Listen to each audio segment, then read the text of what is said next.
Muito boa noite. Eu sou a professora Cássia Lopes, sou coordenadora acadêmica do Instituto IDEA.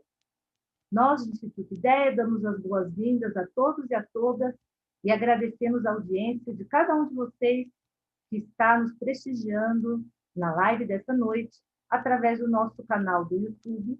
Em especial, quero agradecer a atenção de todos os nossos queridos alunos e alunas. É com muita satisfação que realizamos nessa noite este evento, que vai ser um bate-papo, um conversatório, como se diz em espanhol, sobre a cultura guarani no Paraguai e no Brasil. Então, vou explicar um pouquinho o evento de hoje. Vamos iniciar com as palavras do Dr. Galeano Oliveira, depois teremos a dissertação da professora Norma Maria Jacinto.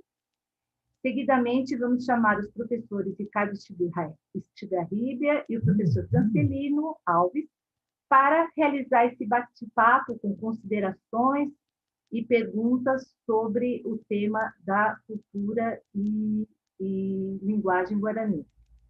Então, sem mais delongas, chamar para que abra o seu áudio, o seu vídeo, ao doutor Davi Galeano Oliveira. Ele que é diretor-geral do Ateneu de Língua e Cultura Guarani, no Paraguai, e é professor titular da Universidade Nacional de Assunção. Professor Galeano, boa noite, seja bem-vindo. É um prazer tê-lo conosco esta noite. Muy buenas noches. Buenas noches, doctora Cássia. Muy buenas noches a todos los panelistas, a los disertantes, a los expositores. Baishaba. Baishaba es hola en guaraní. Baeteko. Maitei. De las tres maneras saludamos en guaraní. Baishaba. Terei, profe. Iponá terei. Iponá avei. La palabra es suya, profe. Muchas gracias. Bueno, concretamente quiero empezar, como el tiempo es corto, ¿verdad? Quiero mostrarles a ustedes compartir con ustedes unas imágenes.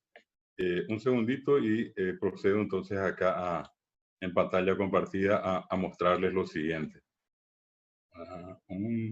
La lengua guaraní acá en el Paraguay tiene, según los estudios que se han hecho, que son en este momento 3 los más importantes en materia arqueológica, tenemos nosotros un trabajo muy importante hecho en la década de 1980, 1990, por un gran investigador paraguayo, lastimosamente ya falleció, José Antonio Gómez Perazo.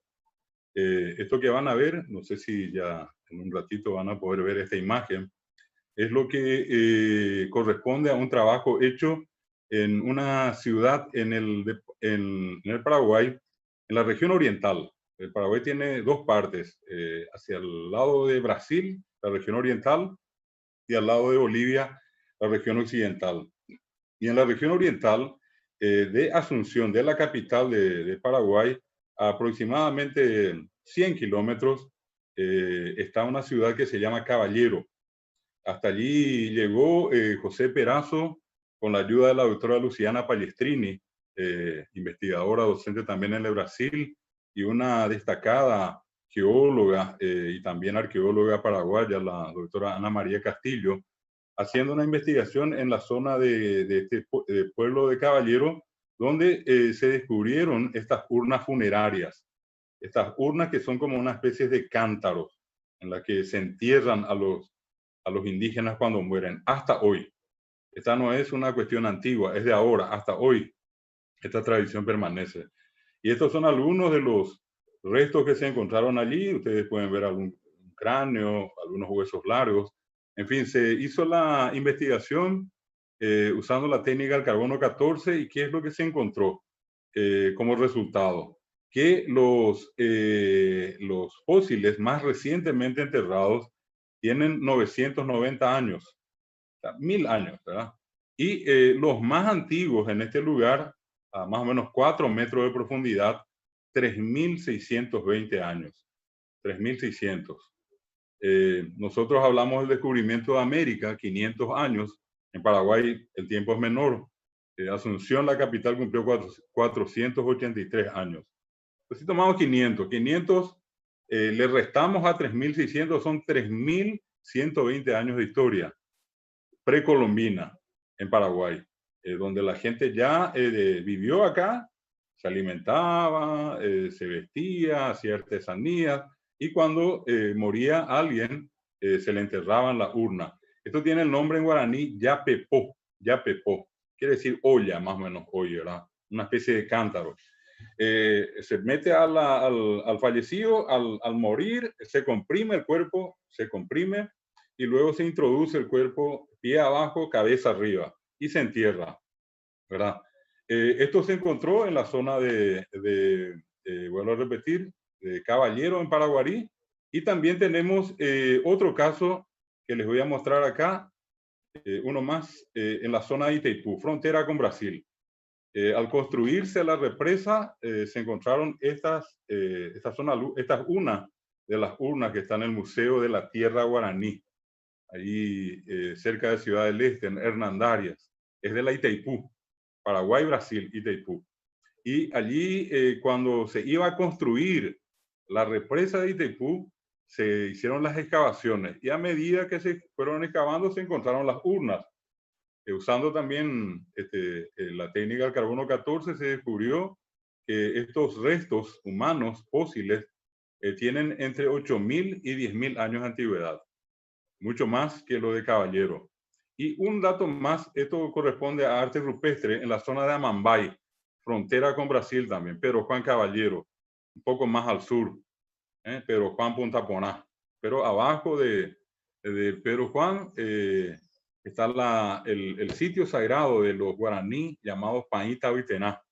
Y allí también llegó un grupo multidisciplinario español entre el año 2007 a 2009 aproximadamente. José Las Heras era el director de este proyecto, y 5.400 años y hasta 12.000 años de antigüedad para los seres humanos que allí vivieron.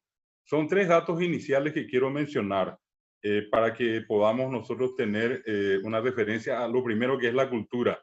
Hablar de la cultura guaraní es una primera parte. Esta es una foto relativamente reciente, no muy antigua, máximo entre 40 y 50 años, para mostrarles nada más que una secuencia en el tiempo de el ritual religioso. Hay que aclarar que los guaraní no son cristianos. Muchos después fueron obligados, y algunos ya origen, ellos tienen una religión que es propia, donde tienen un sitio sagrado que le llaman Opui. Opui es un templo, y allí concurren, allí van hombres y mujeres diariamente a celebrar la vida, a celebrar a Dios, y tienen sus instrumentos religiosos. El varón usa la maraca, que acá se le dicen baracá, y la mujer usa esto que está acá, se llama tacuá, una tacuara, una caña de bambú, ¿verdad? Parecida a esa, que le llega hasta la altura de los senos, y seno se dice cama, tacuá, cama, y otros dicen tacuá, cama también, tacuá, cama, porque le llega hasta la altura de los senos. Este es el instrumento religioso exclusivo y privativo de la mujer. Y este embaracá es el instrumento exclusivo y privativo del hombre. Si nosotros tuviéramos que simbolizar al hombre y a la mujer en el mundo guaraní, el varón es el embaracá y la mujer es la tacuara. Esta es la imagen de un abapayé, traducido sería un chamán. Vamos a ver otra, un segundo. Acá está. Este es el resultado de un trabajo de una de las más importantes, de hecho, la más importante etnógrafa, etnóloga y antropóloga que tuvo el Paraguay. No fue paraguaya, pero al final fue reconocida en el Paraguay por un trabajo de mucho tiempo, la doctora Branislava Susnik. Susnik recorrió el Paraguay entre 1950 y 70 y ubicó 17 etnias, 17 repúblicas, Para mí, etnias, pueblos, parcialidades son términos despectivos que minorizan y menosprecian a los indígenas. Ellos son repúblicas acá. Pueblos es poca cosa. Ellos tienen su propio gobierno, su propia religión, sus costumbres, sus tradiciones, sus artesanías. De la región oriental, que esta es la que les estoy comentando, yo estoy acá, en este punto que estoy mostrando en el cursor. Acá está Asunción, aquí. Y acá donde estoy mostrando ahora está Ciudad del Este. Acá es Foz de Iguazú, esta parte, Paraná. Y acá está la región oriental. Acá está Itaipú, ¿verdad? El hombre de Caballero está más o menos por acá. Y el hombre de Amambay está acá. Los tres casos. El hombre de Caballero, 3.600 años. El hombre de Itaipú, hasta 10.000 años. El hombre de Amambay, hasta 12.000 años. Y la doctora Zuznik fue la que ubicó a estas etnias en Paraguay. En total, 5 familias lingüísticas. Una de ellas es la familia lingüística guaraní. Es la más numerosa en Paraguay. Las demás etnias o naciones indígenas tienen muy contados los números de habitantes. Hay naciones que tienen 300, 400, 200 últimos miembros de su comunidad.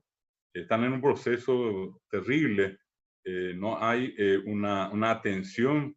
Nosotros tenemos acá algo a lo que creo que en Brasil es la FUNAI, acá es INDI, y es una institución que no tiene los recursos, una institución muy dependiente, no puede hacer muchas cosas, tiene los rubros, la parte financiera muy reducida, imposible atender las necesidades indígenas. Estas son algunas de los utensilios que usan. Esto se hace, es el porongo, que ellos usan para cargar miel, para cargar agua. Acá hay unas sandalias que usan en los pies, hacen de la caparazón de tortuga y con unos hilos que ellos tejen. Hay veces puede ser de Huembe, hay veces puede ser de Caraguatá, hay veces puede ser de Carandaí. Esta es una de las urnas funerarias. Esta es la sandalia que les dije, que le dice Puita Yobay, tiene una forma rectangular. Uno no sabe si viene o si va. Por eso dice Puita Yobay. Puita talón, Yobay es doble talón. Por eso nadie sabe si viene o si va. Puita Yobay. Y acá está lo que les dije. Esto sería el simbolismo del hombre y la mujer. El hombre acá, en las maracas, la mujer la tacuara. Parte de la alimentación, ustedes saben que los guaraníes hasta hoy por las circunstancias de la sociedad envolvente y por la carencia, sus territorios han sido ultrajados, han sido devastados y necesariamente tienen que buscar otro tipo de alimentos. Normalmente ellos siempre tuvieron una vida vegetariana, consumiendo agua, miel de abeja y frutos. Tubérculos y otros más, ¿verdad? La carne de animales, muy poca. Peces, obviamente que sí, pescaban y pescan en los ríos, lo que aún pueden todavía. Y animales como las tortugas, el tatubolito, que es algo más pequeño, y pocos. No olviden que la vaca, el caballo, la oveja y la cabra llegaron acá con los conquistadores. Hoy comen carne vacuna acá, viviendo en la ciudad, pero nunca formó parte de su hábito alimentario. En un alto porcentaje, yo podría decir entre 80, 85, 90%, siempre fueron vegetarianos. Acá está el distintivo del varón, que es el tembetá. Es una perforación en el labio inferior. Ellos usan una planta, un árbol que se llama curupicaí, y de curupicaí tienen que hacer. La palabra curú quiere decir mágico, que tiene magia, payé, en el buen sentido de la palabra, no payé malo, no brujería. Acá van a ver otras, bueno, acá parte de la alimentación. Esta es una ceremonia ritual de los Pañitas Vitená y ven ustedes bananos, bananas, sandía y otras frutas son las que ellos consumen habitualmente. Este es un opuy, este es el templo. Ustedes ven la forma triangular, siempre llamativa, misteriosa. Siempre se dice que los indígenas no tienen las mismas condiciones culturales, intelectuales, pero Esto demuestra que es todo falso. La tacuara es la planta sagrada. La tacuara está en la base. Ustedes van a ver acá tacuara. La parte, digamos, de madera más dura. El árbol sagrado es el igarí, el cedro. El cedro, en la construcción. Acá ven ustedes a unos jóvenes que pasaron a ser caraí.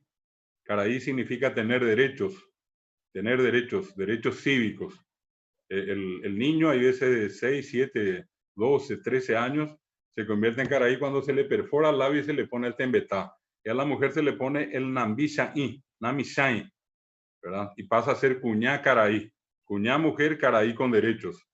Hoy en Paraguay, caraí es señor. Cuñá caraí es señora. Más en el mundo guaraní, caraí o cuñá caraí es el niño que ya tiene derechos cívicos, que ya puede participar en las actividades cívicas de la comunidad, de la etnia. Esto es parte de la ceremonia religiosa. Acá está el famoso cahuí, que algunos dicen cahuí, es la chicha. En este caso hay chicha creo que ustedes le dicen millo al maíz. El caso de la abacaxí, la piña y otro fruto, ¿verdad? Se prepara, hay veces una semana, se deja al sol, en la intemperie, y una semana después fermenta y se convierte en una especie de licor, ¿verdad? Y bueno, eso es el cahuí. Acá en Paraguay consumimos algo que se llama cahuillí. Cahuillí, que es la mazamorra. Pero este es el cahuí indígena, es el que ellos preparan poniendo en uno de estos recipientes que les mostré, estos porongos, mitad agua y mitad piña pisada o maíz pisado. Y eso se deja, repito, aproximadamente una semana, fermenta y luego consumen. Cahuí. De allí quedó la palabra caú. Caú, que en paraguayo es borracho. En realidad, caú quiere decir cahuí, tomar cahuí, tomar chicha.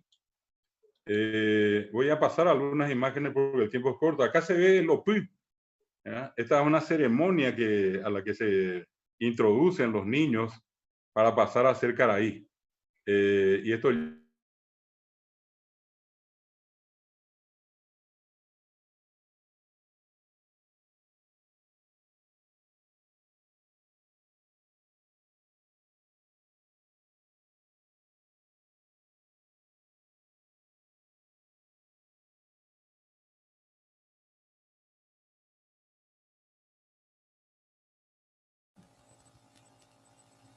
Boa noite. Creio que o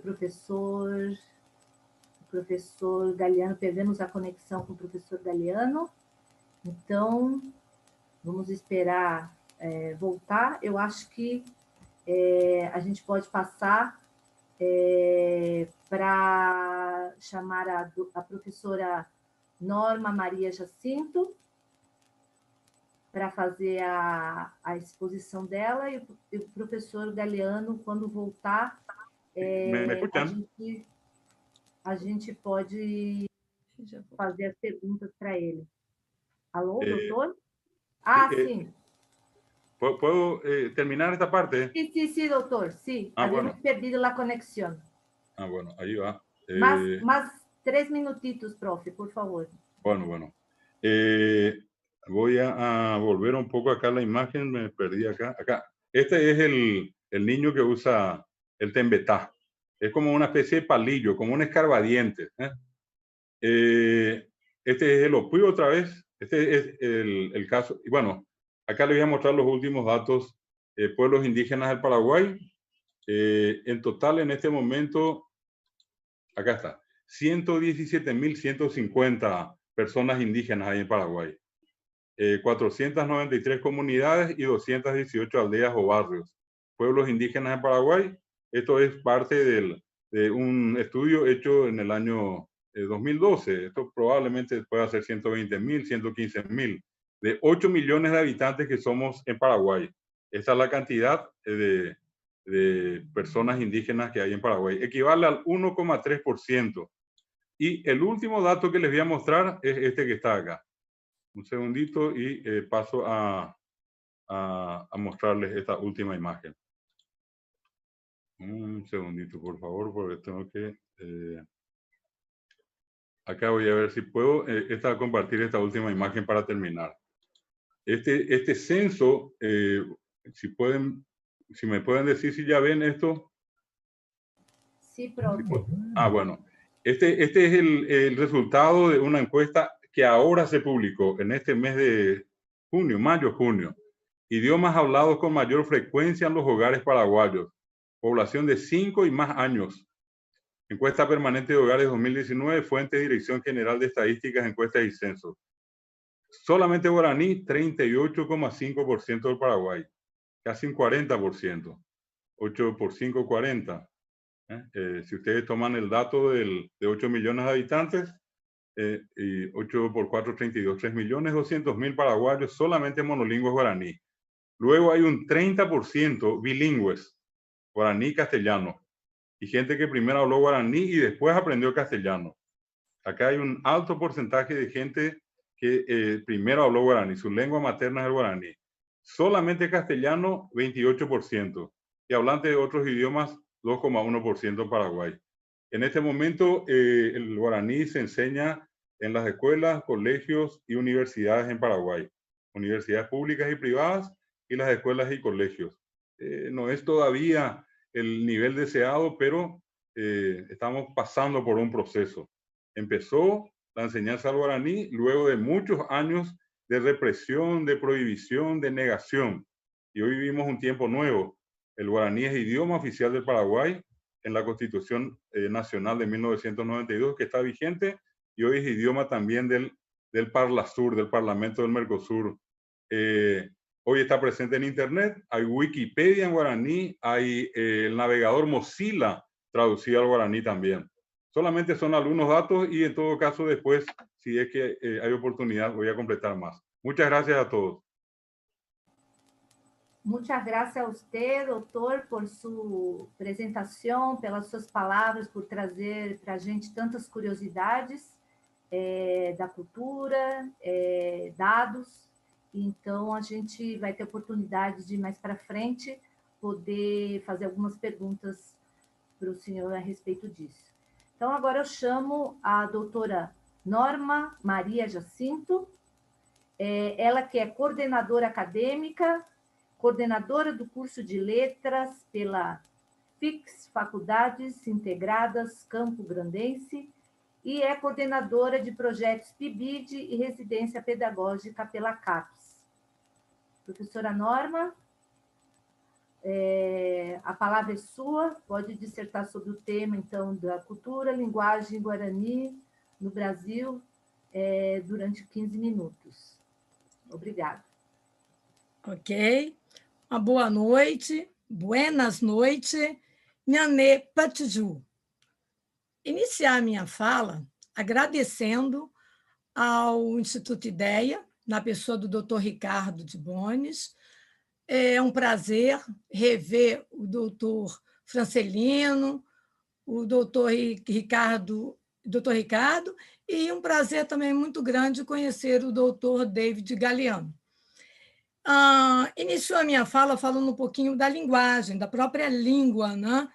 Guarani. Apresentando já a cultura, eu ia repetir o que o doutor David Galeano colocou, porque nós aqui, né, o nosso povo guarani, eles também têm ao Casa de Reza com os instrumentos apresentados agora por ele.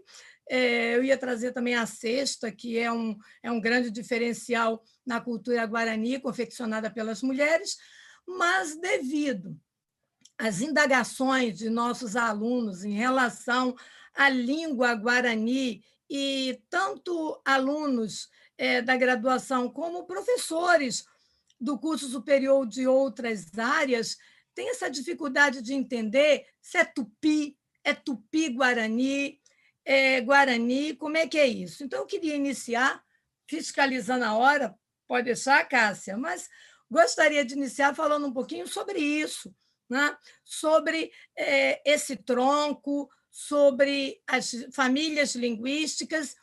E aqui no Brasil há uma diversidade muito grande, mas muito grande mesmo. Temos aproximadamente 160 línguas, fora os dialetos. Então, como se dá isso? para que temos muitos alunos assistindo essa live, para que eles possam perceber a língua guarani, a sua origem. Eu vou dar um exemplo sobre a nossa própria língua, no caso, a oficial, o português e o espanhol. A língua ela vem de um tronco. O que é tronco linguístico? É exatamente um conjunto de línguas com a mesma origem e muito antigas, que a sua semelhança é muito sutil com a linguagem agora. Já as famílias linguísticas, elas também é um conjunto de línguas da mesma origem, só que as semelhanças são muito próximas e bem perceptíveis. Exemplo, o indo-europeu é um tronco que tem 4 famílias linguísticas. No caso aí, a língua românica, chamada língua latina, a celta, eslava e germânica. Da língua românica, que aqui nos interessa agora, nós temos, dessas línguas, nós temos o português, o espanhol, o italiano, o francês. Observem como é próximo o espanhol do português. Então, para que os nossos alunos, para aqueles que são bem assim, são de outras áreas, ou até do curso de letras, pedagogia, ou outras ciências sociais, outras afins, mas que têm dúvidas sobre isso, nós aqui no Brasil nós temos 2 grandes troncos, o Macro-G e o Tupi. O Tupi com 10 famílias linguísticas e o Macro-G com 9 famílias linguísticas. Vocês viram as famílias linguísticas que eu citei agora há pouco, do tronco indo-europeu? Quantas famílias nós temos? Agora, imaginem, para nós trabalharmos, e de vez em quando em palestras nos pedem, vamos falar um pouquinho sobre a cultura indígena, mas qual delas? Que é uma diversidade imensa aqui no Brasil, inclusive o Guarani. Aqui no Brasil, ao pedir, fale um pouquinho sobre o Guarani, mas nós temos 3 subgrupos. Quais né, podemos fazer uma abordagem? O Biá, o Caiová ou o Nhandeva? Então, em relação a essas 10, o Macro-G e o Tupi. O Guarani vem dessa família, Tupi-Guarani, tronco Tupi, família, trabalhando na primeira, vamos dizer, são 10. Classificando a primeira, a Tupi-Guarani, e dessa família Tupi-Guarani originam-se muitas outras, mais ou menos, aproximadamente umas 13 línguas. E o Guarani está aí nesta família, Tupi-Guarani, que é deste tronco, Tupi. Então, vamos lá. Ainda temos, no caso, no Guarani, aqui no nosso país, 3 subgrupos. E, no caso, o Biá, chamado Xiripá, o Nhandeva, a Papocuva, e o Caiová, o Tambecuá. Em relação às distinções, Egon Schaden é um autor que ele trabalha com fundamentos aspectos fundamentais da cultura guarani. Ele traz essas subdivisões, mostrando as semelhanças e também as diferenças que há no Biá, no Caiová e no Nhandeva, Guarani, mas com há diversidades nos seus traços culturais, em relação ao ritual de casamento, o ritual do milho, diferenças pequenas, mas há diferenças entre esses 3 subgrupos: o batismo, o ritual do milho, o ritual do casamento, iniciação, rito de passagem masculino e feminino, o casamento e o funeral. Então, há esses traços culturais e com muitas semelhanças, mas pequenas diferenças entre eles. Então, aqui no Brasil, quando falamos língua indígena, se temos uma diversidade muito grande, né? E cultura, a mesma coisa. Então, em relação à vivência, né, agora delimitando, trabalhando só o Guarani, que foi apenas para fazer uma alusão como o Guarani, de que é língua, é tupi, então, apenas para nós chegarmos agora no Nhanderecó, não é? O modo de viver Guarani. E aí nós temos as aproximações com o centro urbano ou não.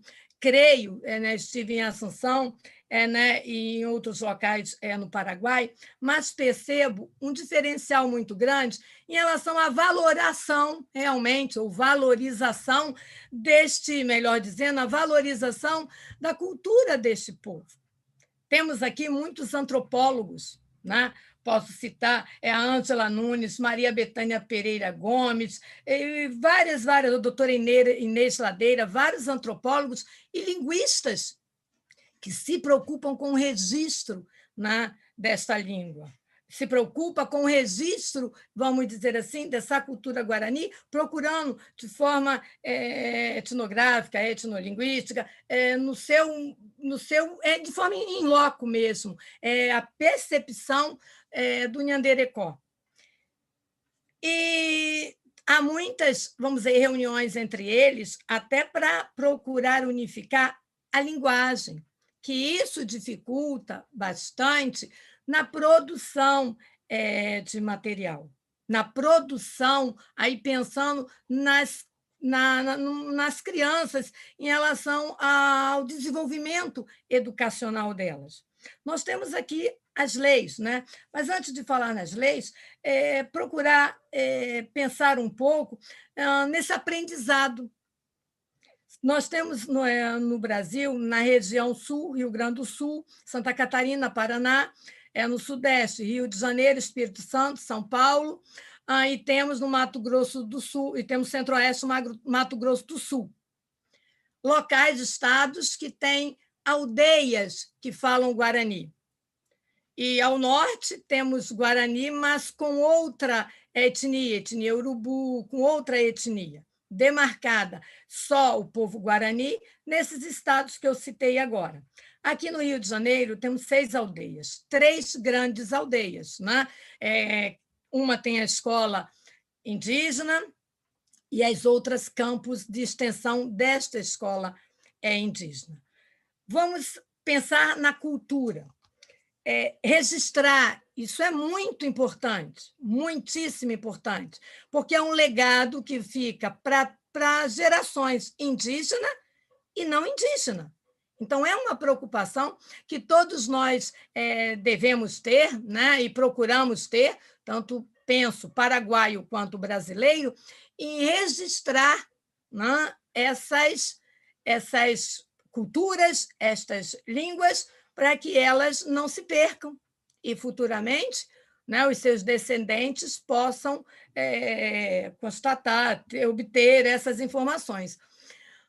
Mas uma inquietude muito grande não é só a nível antropológico e linguista, pensando em perpetuar a cultura através do engessamento textual, né, escrito, e também a parte linguística, que nós temos pouquíssimo material. Nós temos agora uma gramática, foi lançada há pouco tempo, uma gramática com o povo Camaiurá, da família Tupi-Guarani. E a doutora Lucy Sequi fez uma gramática, publicou uma gramática há pouco tempo, belíssima, sua tese de doutoramento, falando da fonologia, morfologia, sintaxe e morfossintaxe desta língua. Dicionário Guarani, em breve teremos o lançamento, de um dicionário Guarani pela doutora Ivana Ivo e sua equipe da Universidade Federal da Bahia.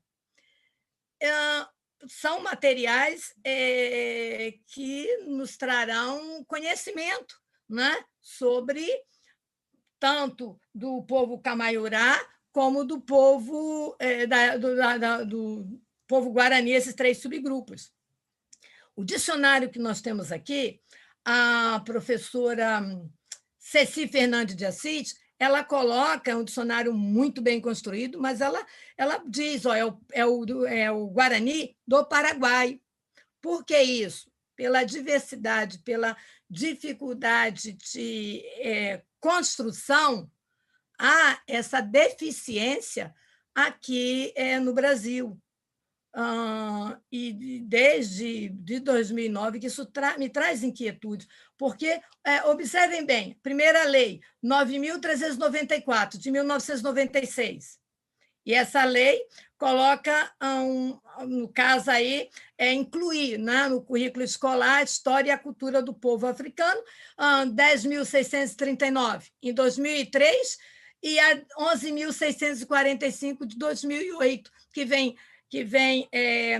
ratificar e incorporar a cultura indígena. Ok, nós temos leis que trabalham uma educação diferenciada e a preocupação de manter, né, não digo permitir, ortogar o protagonismo ao povo guarani de viver a sua cultura. Agora, o que nós vamos observar? Se há, né, as leis que amparam uma educação diferenciada, precisa dar a este povo guarani, ofertar a este povo os mesmos direitos que o Juruá tem. Então, o povo indígena, guarani, ou de todas as etnias que eu já cheguei a comentar pelas famílias, só de Tupi são 10 famílias linguísticas, então, e com culturas diversificadas. Então, trazer, né, oportunizar a ter o desenvolvimento educacional também com o mesmo processo metodológico que o Juruá tem.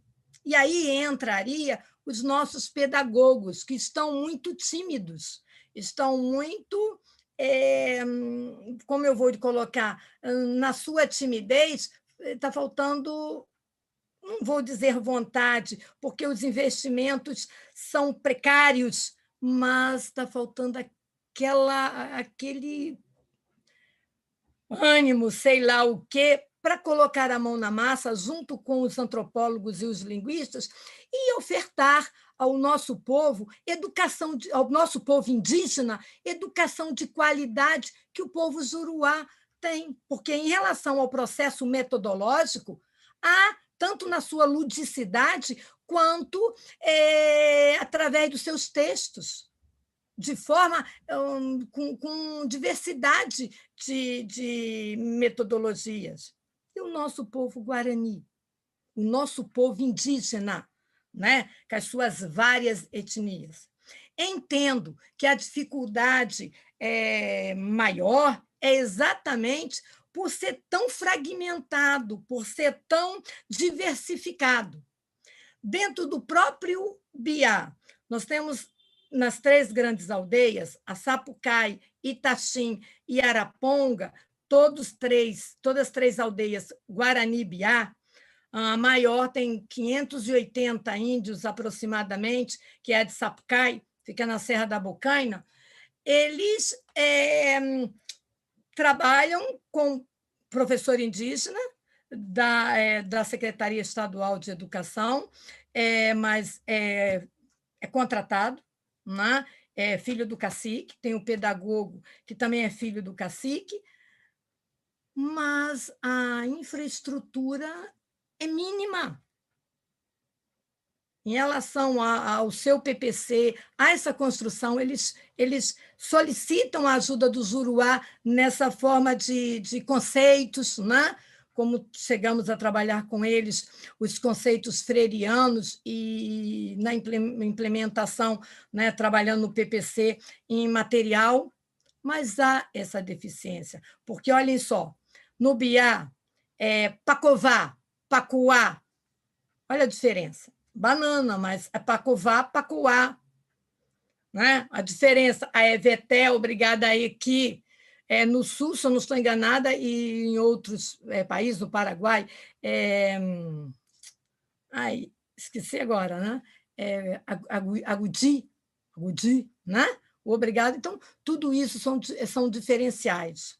Eu não sou linguista, sou pedagoga, tenho mestrado em letras vernáculas, então a minha preocupação é exatamente com o ponto educacional, que já tem mais de 20 anos, e já está com 3 décadas, que tanto a parte da antropologia quanto a parte da linguística se pesquisa muito, se registra muito, mas o bem-estar, né? Pensar no bem-estar, pensar no desenvolvimento do outro. Por quê?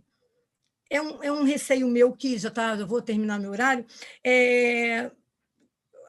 vamos dizer assim, compartilhar com todos vocês. Que daqui mais umas 2 décadas nós teremos registros de todas, né, ou da maioria, teremos registro das línguas, né, das diversas culturas, mas na prática, na praticidade, vivendo como o Guarani Biá de Sapucaí, eles conversam muito comigo, eles vivendo o Nhanderecó.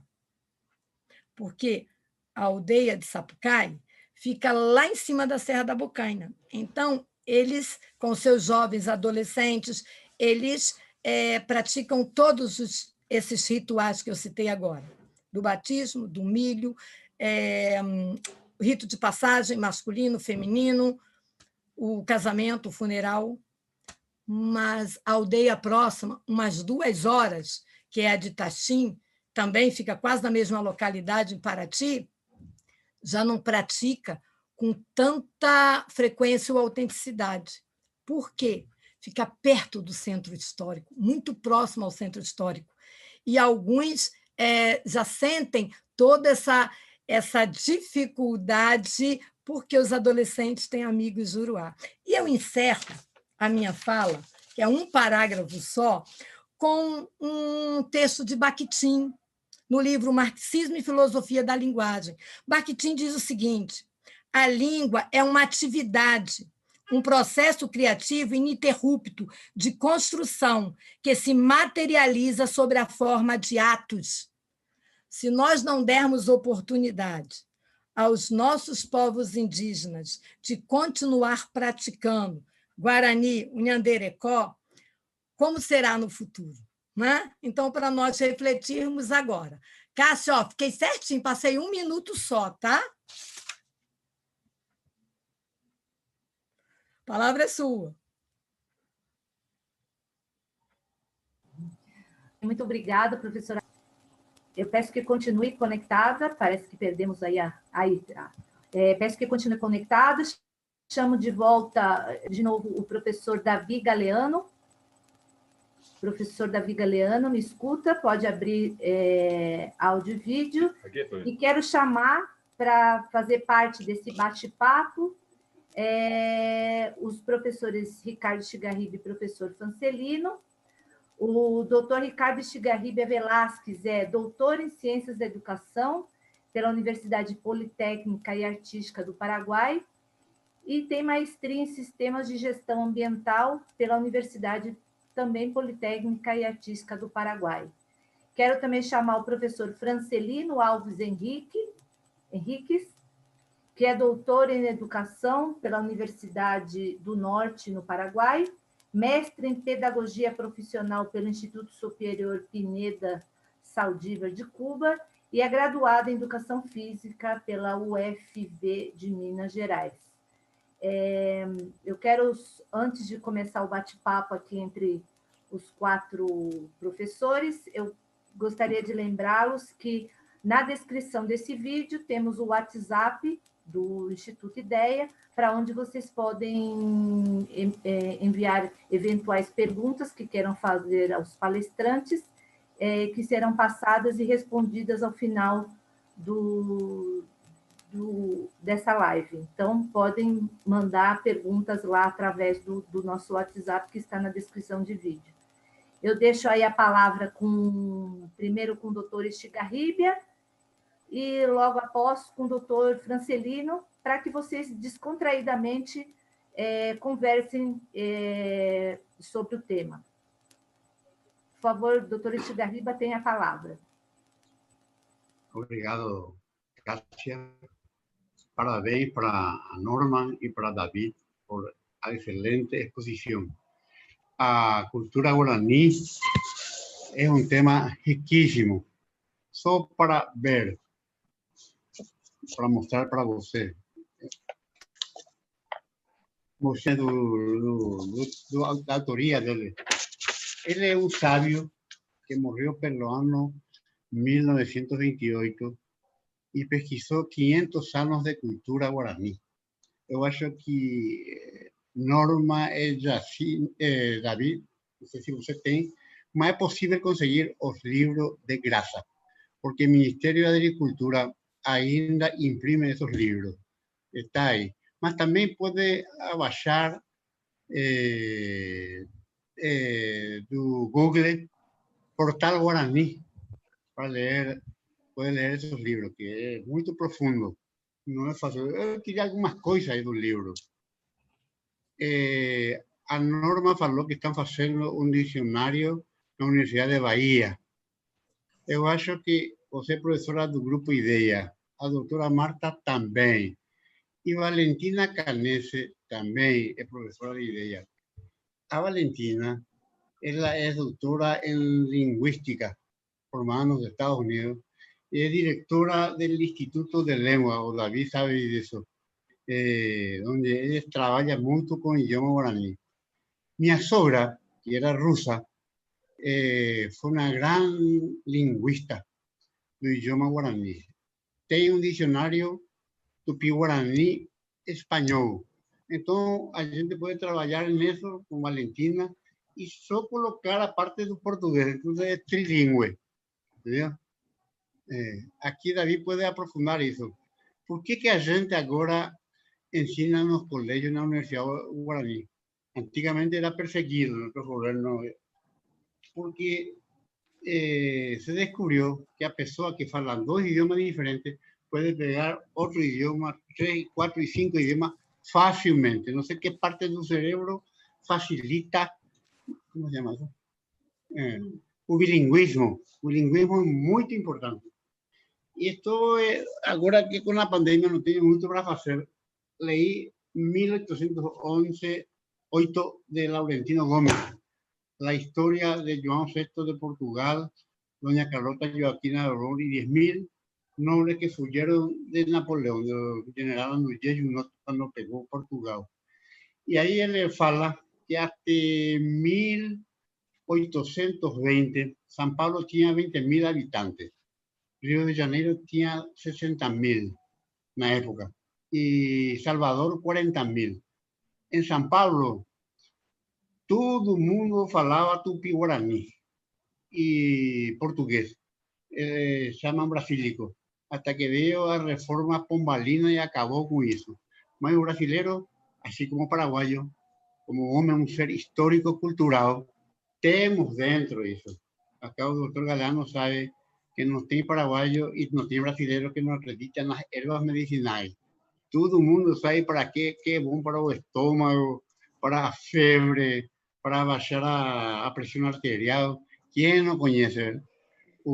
Para ferida, o tapecué, para o verme, o canaré, y así por diante. Eso todo el mundo sabe, brasileiro también. Você tem essa cultura. Tal vez os idiomas não estão falando, mas seria bom um resgate disso. Então, para a Universidade de Bahia, eu recomendo usar o livro de minha sogra, que falleció ya hace más de un año, ¿no? Vamos a entregar al doctor Francelino para entregar, o para usted, no, para...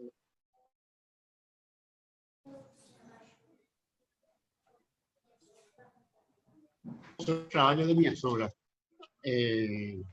Natalia Cribocén de Canese, o libro de Tupi-Guaraní, español, el libro oficial del Ministerio de Educación, ¿verdad, doctor Galeano? Ese libro se vende hasta en los colectivos, en tamaño pequeño y tamaño grande. Ese fue mi suegro, un intelectual, un cientista que, doctor Arquímedes Canese, que es guaraní para uso médico, porque los médicos tienen que trabajar con pessoas do interior. E como o doutor Galeano apresentou, 38,5% da população só fala guarani.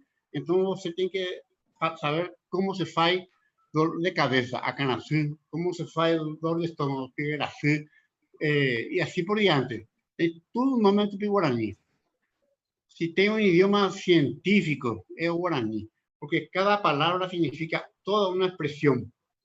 Amazona é uma palavra tupi-guarani. Então, se você sabe isso, quer dizer Amazonu. Amazonu, lluvia com trovoada. Na época tinha muita floresta, não sei com a queimação que está acontecendo hoje, mas trovoada com chuva. Isso quer dizer Amazônia. E o Brasil está cheio de nomes em tupi-guarani. Essa cultura está muito forte ainda.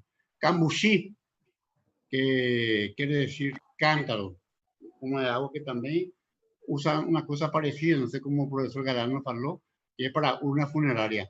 Mas cambuci, na época minha, não usávamos porque não tínhamos geladeira, não existia isso na Assunção, na minha juventude, né? E assim, por exemplo, Paraguai. Isso está mal pronunciado, tem que ser Paraguai. Para lugar, Guá é lugar. Pará parecido ao mar. Isso quer dizer, tem uma tradução exata. É um rio que se parece ao mar. Paraná, a mesma coisa. Itaipu, que quer dizer isso? Itaipu. São as águas quando golpeam o rochedo. Tudo tem um idioma científico. E os alimentos que a cultura tupi-guarani deu para o mundo é ciência pura.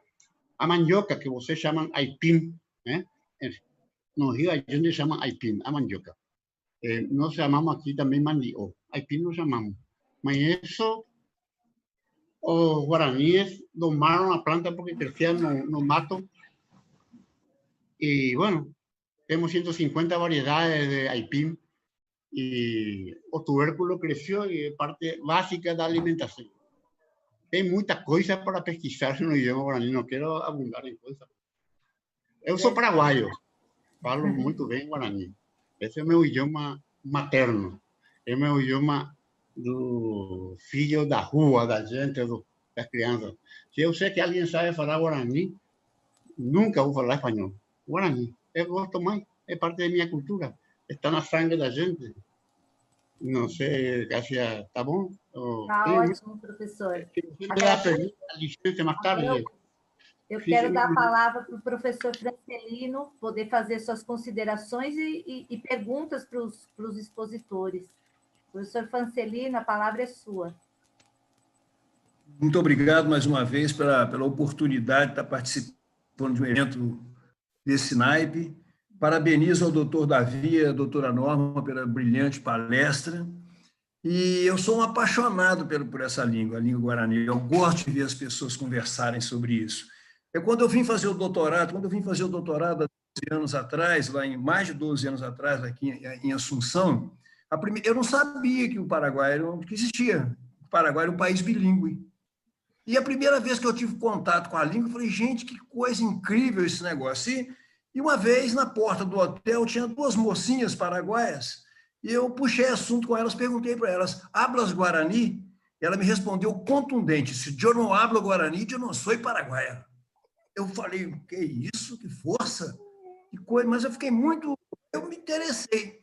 E outra coisa que me chama muita atenção, eu não sei falar guarani, e eu sei muito difícil, mas eu sei falar algumas coisas, agradecer, por exemplo, a Guidê. E toda vez que eu entro numa loja, faço uma compra, que eu agradeço, falar Agudê, eu ganho um sorriso. Isso lá no Paraguai. Eu chego no Paraguai, faço uma compra, pago e falo Agudê. A pessoa que me sorri para mim, é muito interessante ganhar esse sorriso. É um sorriso espontâneo, solto, uma forma assim... toda vez eu quero falar Agudê para poder ganhar esse sorriso, né? E eu sei também que a língua ela é doce, é uma língua doce, suave, afetiva, mas também pode ser o contrário. Uma certa ocasião, eu vi o doutor Estigarriba bravo uma vez, falando contundentemente alguma coisa que ele não tinha gostado e ele foi duro. Eu falei, rapaz, quando o sujeito fica bravo, porque fala no Guarani também, a coisa não é brincadeira. Então, é muito interessante essa cultura, essa forma, né, da gente ir para o Paraguai e ter esse contato e aprender algumas coisinhas. Cunhataí Porã não pode deixar de aprender. Né, já ganhei mais um sorriso aqui, né? E assim vai. Mas eu tenho uma pergunta que ela pode ser tanto para o professor, quanto para o doutor Davi, como para a doutora Norma. O Guarani é o mesmo do Brasil, apesar de ter, a professora Norma coloca de 50 e tantas diferenças, né? É análogo, né? Semelhante. Mas eu gostaria de saber onde elas convergem e onde elas divergem, onde elas se aproximam e onde elas se afastam. O Guarani falado aqui no Brasil e o Guarani falado em Assunção, haja visto que tanto no Paraguai como no Brasil tem etnias. Sim. Antes de responder a sua pergunta, só falar para o doutor Ricardo que eu admiro muito o autor Bartomeu Meliá. Ele também tem textos maravilhosos. O Mundo, o Guarani e outros. Então, Bartomeu Meliá é alguém que a gente também percebe toda essa inspiração ao colocar a cultura guarani. E no que o professor perguntou, o que o doutor Francelino colocou agora, olha, eu observo no W, né, como eu citei agora, o Pacová, Pacoá, na fala em si, vamos dizer assim, não na escrita nem tanto, mas principalmente na fonética de algumas palavras. Como eu disse antes, eu não sou linguista, eu não trabalho diretamente com a linguística, mas com a língua portuguesa e com a educação, porque eu sou pedagoga e sou professora tanto de literaturas brasileira, portuguesa, africanas e língua portuguesa. Então, não sou uma estudiosa diretamente tanto da parte fonética, morfológica, direto do Guarani, que a minha preocupação mais é na metodologia utilizada para se colocar o Guarani. Mas o tempo que eu estou desde 2008, 2009, trabalhando com as aldeias e tanto na parte social. Sexta-feira mesmo eu estive na aldeia Sapucai, conversando com o filho do cacique, o Valdir, a esposa dele, observando as dificuldades, aí no caso de dificuldades mais econômicas, a falta de alimento, e eu sempre faço vamos dizer assim, esse intercâmbio, né, de doação de alimentos para eles.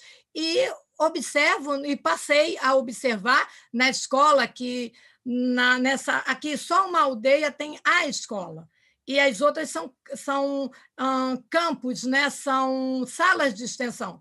E na escola, era escola, agora é colégio. O Colégio Estadual Indígena Caraí, Queri, Rendá, ele tem professor indígena com curso de educação diferenciada, mas é muito incipiente, há muita fragilidade. Então, eles passam exatamente como pelas suas gerações, porque eles estão ali na aldeia Sapucai desde 1950, 58, antes da construção da Rio Santos, eles já estavam lá, né? Vieram, creio que é do Rio Grande do Sul, mas acredito que alguns até do Paraguai, mas a história vem contando que é do Rio Grande do Sul e chega até buscando a Terra Sem Mares, junto com há texto de Kurt Niemoeda Azul colocando isso, e eles sobem, eles ficam ali, uma quantidade, seu João e mais alguns, e ali forma a aldeia. Então, há toda essa, vamos dizer assim, essa linguagem passada e ensinada para as crianças no decorrer dos anos, e logo a diferença fonética na hora de pronunciar. A criança escuta de um jeito e assim vai passando. E por isso é que eu digo que livros não temos. Em São Paulo temos uma cartilha. Mas sabe o que é xerox em espiral? Aqui no Rio também. Eu mostrei na palestra passada o primeiro livro que foi feito há pouco tempo, né, por mim, pelo professor, pelo Valdir, indígena, filho do cacique, pelo pedagogo, também é filho do cacique. Então, doutor Francelino, eu peço desculpas até por não falar tanto a nível da língua, linguisticamente, porque o meu olhar é para a metodologia, a produção, ao colocar uma metodologia nesta língua para passar para as crianças na sua alfabetização e no seu letramento, que é muito deficiente aqui no Rio de Janeiro. Yo quiero hacer también un comentario para el doctor Francelino y quiero felicitar a la doctora Norma. Parabéns a la doctora Norma por la disertación, por la extraordinaria clase que nos brindó a todos. Igual al doctor Estigarribia, al doctor Francelino, por su intervención, por su participación. Hay diferencias regionales, son regionalismos. El guaraní que se habla en el Brasil, Paraná, Mato Grosso, Rio Grande do Sul, tiene el acento del portugués. Yo escucho hablar a un guaraní hablante brasileño y en el fondo tiene el ritmo del portugués. Ahora, yo escucho, por ejemplo, a argentinos como los que viven en Misiones. En este momento acá hay una persona que nos está siguiendo, se llama Jorge Román Gómez, el Cunumí, él es de Corrientes. Y en Corrientes dicen chamigo, cheve, no dicen cheve, dicen cheve, chupé. Entonces son variaciones fonéticas, pero se entiende, la misma cosa. Hay variaciones semánticas. Algunas palabras se dicen acá de una manera, de otra manera se dicen en el Brasil, de otra manera. También está el caso de Bolivia. Bolivia tiene el acento llano. Lo que nosotros, por ejemplo, decimos Tupá, el nombre de Dios, ellos dicen Tumpa, Tumpa. En vez de decir, por ejemplo, Capi Irendá, ellos dicen Capirenda. Pero se entiende, en el fondo se entiende. Acá en Paraguay, los pueblos indígenas, que hasta hoy viven lastimosamente en los libros que se usan en las escuelas y colegios, están todos muertos. En los libros de las escuelas se habla de los indígenas, de los nativos en tiempo pretérito. Vivieron, recorrieron y nosotros tenemos que corregir. ¿Y a dónde quiero llegar? Hasta hoy hay diferencias. Por ejemplo, los que viven en la zona de la Mambay, los panistas Oitená, a Dios le dicen Ñané Eramoy, nuestro abuelo. Los Mbigá guaraní que están en la región oriental, le dicen, por ejemplo, Ñanderú Papate Nondé. Ñanderú Papate Nondé. Se abrevia Ñanderú, nuestro padre. Y los que están en la costa del Paraná, allí frente a Paraná, Brasil, son los Abá guaraní, ellos le dicen Ñanderú Busú. Pero es el nombre de Dios. Esas diferencias hay inclusive acá, en territorio paraguayo. Nosotros, a través del Ateneo de Lengua y Cultura Guaraní, hace 35 años formamos profesores. Trabajamos en 100 distritos del Paraguay. Tenemos más de 300 distritos y el Ateneo está en un distrito de por medio. Formamos docentes y ¿qué encontramos? Diferencias. Otra vez, entre el guaraní que se habla en el norte del Paraguay, el guaraní que se habla en el sur, algunas palabras que dicen hacia el este y regionalismos en el Chaco. Todo eso tiene que ver con lo que estamos mencionando. Variaciones regionales, como el castellano de España, el castellano de Cuba, el castellano de Argentina, el castellano de Chile, o el portugués de Portugal, el portugués de Brasil. Pero en el fondo se entiende. Yo le escuché a la doctora decir ñanderecó y acá decimos ñanderecó. Ahí igual, no hay ninguna diferencia. Lo que dijo el doctor Estigarribia, Amazunú, ¿verdad? Eso lo saben en el Brasil, lo sabemos acá. Hay cosas muy importantes, en un alto porcentaje hay mucha semejanza. Hay diferencias fonéticas y hay diferencias semánticas. Es lo mismo que, repito, ocurre con el castellano, otras lenguas que también son lenguas vivas. Yo creo que eso es lo más importante que tenemos que rescatar. Y lo que decía la doctora Norma, ella en su actividad como docente, pedagoga, ella está viendo en este momento un proceso importante en el Brasil de incorporar el guaraní, de normalizar el uso de la lengua. Acá en Paraguay hay una academia en este momento que normatiza. Ya tenemos un alfabeto aprobado, que es el que se usó siempre. Tenemos una gramática aprobada. Tenemos un diccionario aprobado por esta academia de Paraguay. ¿Y qué es lo que en este momento estamos haciendo? Estamos en un proceso intermedio de una época en que fue, como decía el doctor Estigarribia, prohibido, castigado. Acá a la gente se le pegó en la boca, pegar en la boca por hablar guaraní, arrodillarse por hablar guaraní. recorrer el patio de la escuela diciendo no voy a hablar más guaraní, no voy a hablar más guaraní, prohibido hablar guaraní. Bueno, entonces salir de ese tiempo y meternos ahora, nosotros tenemos estos 35 años fueron con sangre, sudor y lágrimas.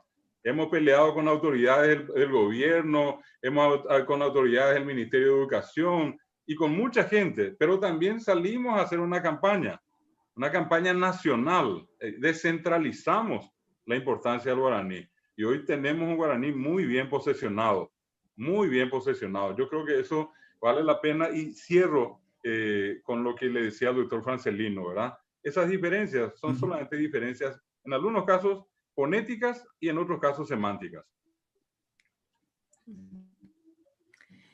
Muito bem, professor. Nossa maior riqueza que é o aquífero Guarani, né? São 1.200.000 quilômetros quadrados de água, de percurso de água. E como está o aquífero, né? Eu fiz um estudo rápido, tem uma parte dele que a água é limpa e tem uma parte que anda meio poluída. Há uma fiscalização, porque é uma riqueza que nós temos aqui no Mercosul, né? Na América do Sul, é esse aquífero, na minha opinião. Sí, bueno, lastimosamente como en toda acción humana, siempre hay de por medio una serie de circunstancias previsibles y otras imprevisibles, ¿verdad? El uso, por ejemplo, de muchos tóxicos en la producción, en el agro, necesariamente en este momento filtra y comienza a afectar. Yo desconozco, no sé muy bien la intensidad, pero de que eso afecta, afecta, ¿verdad? Y lastimosamente no existe una conciencia social para tratar, en este caso, de eliminar o por lo menos de reducir el uso de tóxicos. Esos tóxicos están en los cursos de agua, arroyos, ríos, que en algún momento parte de eso va también a integrar el acuífero, ¿verdad? Y bueno, y lastimosamente hoy no tenemos peces, hay peces que mueren, hay una devastación, una fuerte modificación en el ecosistema. Y eso es consecuencia, repito, de no tener políticas de gobierno claras en materia, sobre todo de lo que hace a la agroindustria. Allí está un daño tremendo que se está causando. Muy pocos arroyos y muy pocos ríos, independientemente del acuífero guaraní, hoy son cursos sanos. La mayoría están muy contaminados, gravemente contaminados y nocivos ya para la salud humana. Más aún en el caso de los pueblos indígenas. Ellos no tienen otro recurso que el agua del arroyo. El agua de los arroyos y ríos tiene tres grandes finalidades, aparte de otras, pero las tres más importantes. Peces que se comen. Segundo, para higienizarse, para bañarse, para asearse. Y tercero, para el consumo, agua para beber. Y justo esos cursos de agua hoy están contaminados. Y la realidad no muestra como noticia, como acontecimiento que tiene que ser observado lo que ocurre con los pueblos indígenas. Los pueblos indígenas viven como pueden, viven en una situación de minorización terrible, la forma que siguen viviendo. No, vivir es mucho, sobreviviendo, esa es la palabra.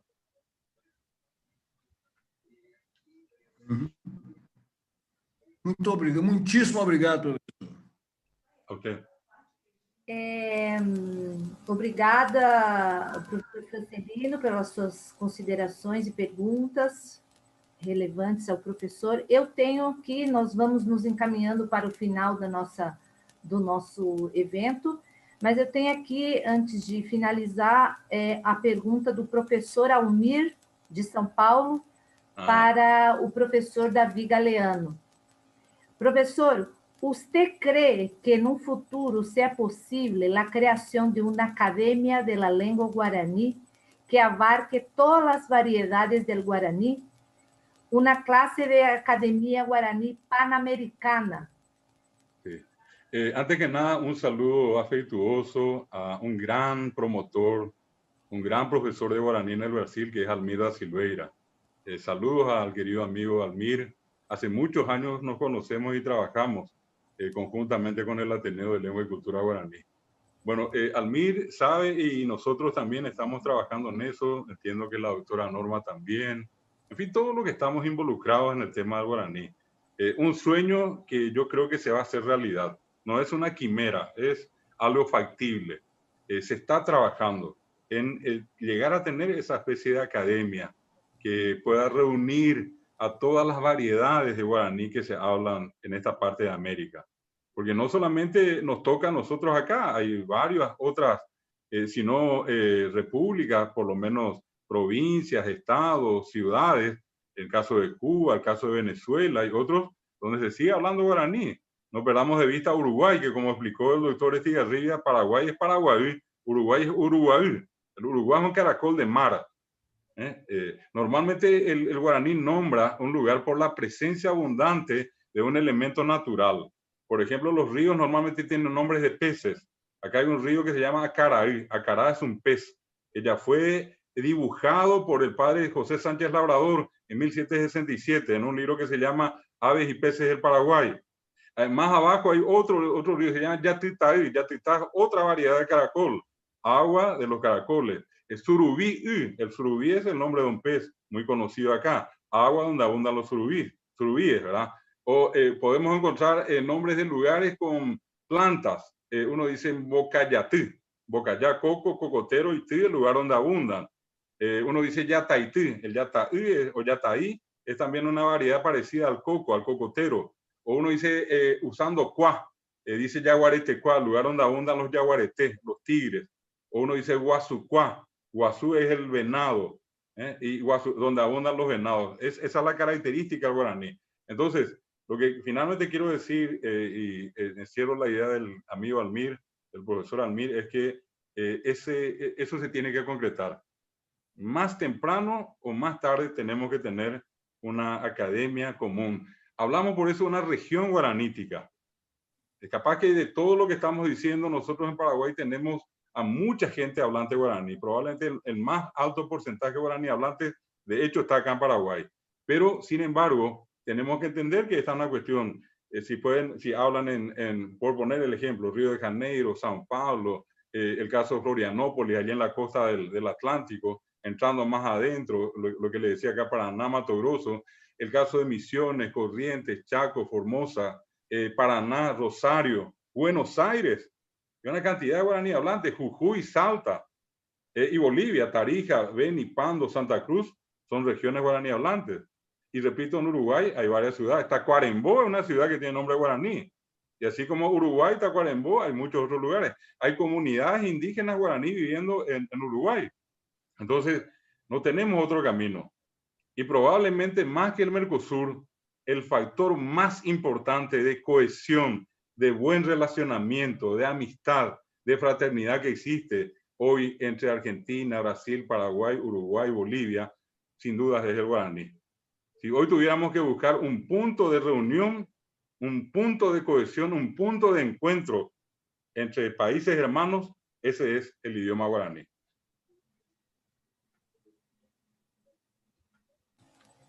Muito bem, professora. Agradeço. Uma pergunta da minha filha agora. Professor Galeano, aqui perto de onde eu moro, existe uma cidade que chama Mairi-Porã. Eu sei que Porã é bonito. Mairi seria o quê? Tendría que ver cómo se escribe, porque no, así como escucho, nomás no ubico muy bien el... Mairi-Porã con I latina. Porã. ¿Cómo se escribe letra por letra? M-A-I-R-I-P-O-R-A con una tilde. La nasalidad. Mairi, Porã. Mairi. Voy a investigar y le prometo responderle. Así de buenas a primeras, repito, solamente por la semántica, por la fonética, perdón. No estoy ubicando muy bien. Pero con gusto voy a ver. Porá, yo sé que es Porá, lindo, bonito, sí. Está bien. Bueno, vamos llegando al final de esse evento de hoje, desse bate-papo descontraído.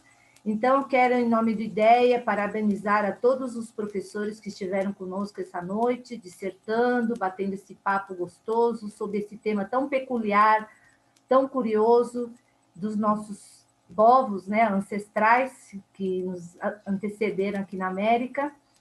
E quero agradecer a todos os que estiveram aqui compartilhando conosco nessa sala. Agradeço a disponibilidade do Dr. Davi Galeano, que desde o Paraguai está conosco, ao Dr. Estigarribia, que também lá do Paraguai está conosco presente aqui. Queria agradecer à doutora Norma Jacinto, na cidade do Rio de Janeiro. Muito obrigada pela sua presença, Norma. E, por último, mas não menos importante, agradecer a presença do professor Francelino, lá no Espírito Santo. E, com isso, eu quero dizer que cada um num lugarzinho, né? E aqui vos fala, essa mediadora está em São Paulo.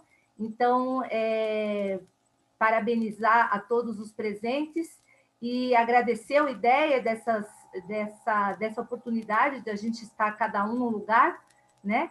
E poder compartilhar esses conhecimentos, essas peculiaridades tão curiosas desse tema que a gente abordou nessa live.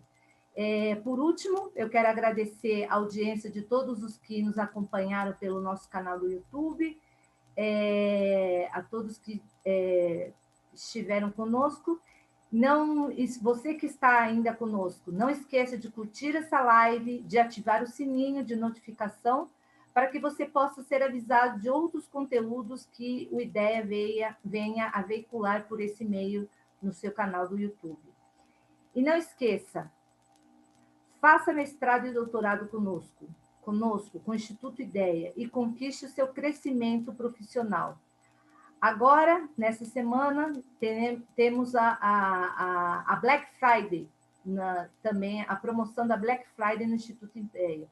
Então, aproveite os 20% de desconto na Black Friday. O link dessa promoção está na descrição desse vídeo. Quero agradecer a todos essa participação e desejo a todos uma boa noite, um bom descanso, e com isso quero encerrar esse evento agradecendo o meu muito obrigada e minha gratidão a todos vocês. Boa noite. A EVT.